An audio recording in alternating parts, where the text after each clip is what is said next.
इसकी वजह से हुआ बंटवारा? उस समय जितने लोग थे सब जिम्मेदार थे, कोई एक आदमी नहीं? नहीं। लोग कहते हैं नेहरू जी की वजह से हुआ, कुछ कहते हैं गांधी की वजह से हुआ, कुछ कहते हैं जिन्ना की वजह से हुआ, एक पटेल ही थे कुछ लोग कहते हैं। इन सब को हटा के अगर अंबेडकर साहब रहते तो सब समझ आते। सबसे बड़ी मिसिंग होती है, लोग अंबेडकर साहब को आज़ादी के टाइम अंडर एस्टिमेट कर देते हैं।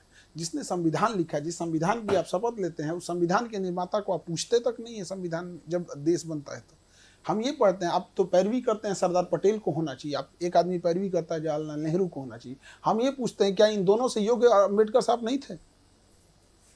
आप इन्हीं से पूछिए कि आप दोनों से योग्य थे कि नहीं थे। अंबेडकर साहब वो व्यक्ति थे जिनके हाथ में था एक अलग देश बनाना। 1932 रैमजे मैकडोनल्ड प्रधानमंत्री, लंदन में बैठ के गोल में सम्मेलन चल रहा था, गांधी जी और वहां खड़े थे। वापस आए, इन्होंने कहा कि मुझे दलितों के लिए अलग देश नहीं चाहिए, बल्कि मुझे उनके लिए आरक्षण चाहिए ताकि मैं उनका उत्थान कर सकूं। क्या जिन्ना से कम पावरफुल थे अंबेडकर साहब?